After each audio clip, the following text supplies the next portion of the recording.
চলে এসেছি কামারদোহা ড্রাগন বাগানে।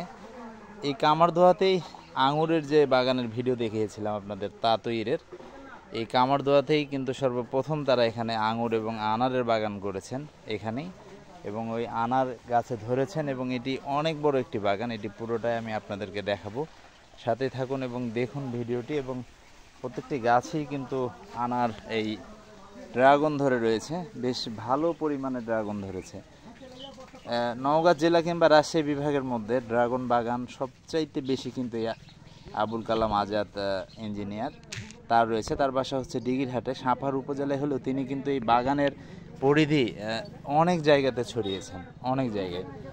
এই পোরশা, সারাইগাছি, বিভিন্ন অঞ্চলে তার এই ড্রাগন বাগান রয়েছে এবং বাগানে কিন্তু ফলও বেশ ভালো ধরে রয়েছে।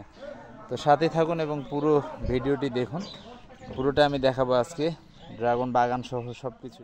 ড্রাগন বাগানের অবস্থান শিবপুর বলদাহার, এটি পোরশা উপজেলার একদম শেষ সীমান্ত। এখানে ২৬ বিঘা জমিতে ড্রাগন বাগান রয়েছে। এখানে যাদেরকে দেখছেন সবাই ড্রাগন বাগানে কর্মরত আছেন।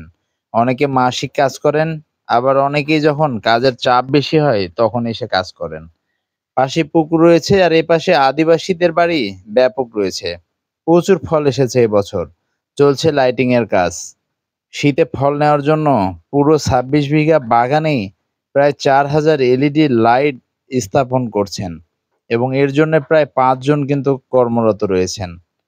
এই বিশাল বড় ড্রাগন বাগানের চারপাশে যেমনি ধানের জমি রয়েছে, রয়েছে আম বাগান, এবং এখানেই কিন্তু পরীক্ষামূলকভাবে তারা আঙুরের চাষ করেছিলেন। এই জমির পাশেই আঙুর, আনার এবং কদবেল।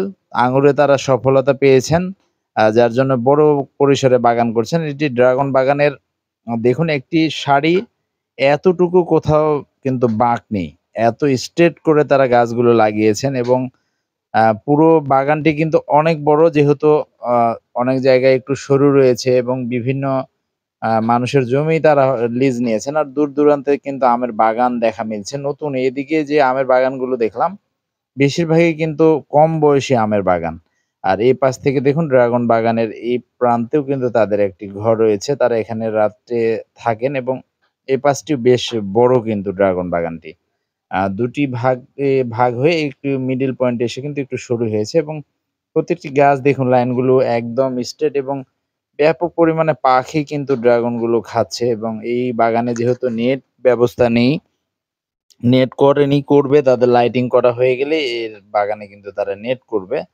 আর নেট করা হয়ে গেলে তখন কিন্তু বাগানটি এরকম দেখা যাবে না উপর থেকে যেমনটি দেখা যাচ্ছে এখন। এবং লাইটিং যখন করবে, শীতে যখন লাইট তারা জ্বালাতে শুরু করবে, অলরেডি এখন যে দিঘিরহাটের বাগানগুলো রয়েছে তাদের, সেখানে কিন্তু তারা লাইটিং করছে এবং লাইট জ্বালাচ্ছে।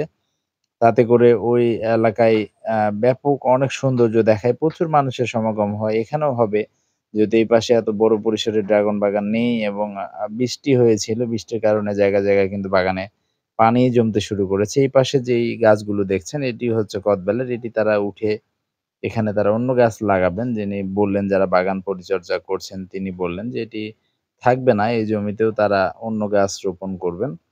এবং এই পাশ থেকে হচ্ছে ড্রাগন বাগানের শেষ প্রান্ত, এবং এই পাশে যতগুলো বাড়ি রয়েছে বেশিরভাগই আদিবাসীদের বাড়ি রয়েছে।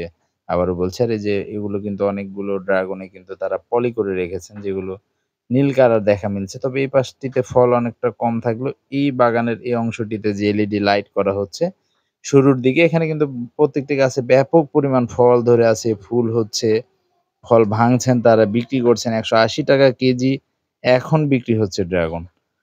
তাহলে এর পরবর্তীতে আপনারা যখন শীতের সময় কিন্তু ৩০০ টাকা ২৫০ টাকা করে বিক্রি হয়। সে সময়ে যে প্রত্যেকটি লাইনে কিন্তু লাইট স্থাপন চলছে, এই পাশে হয়ে গেছে লাইন টানা তাদের ড্রাগন বাগানে।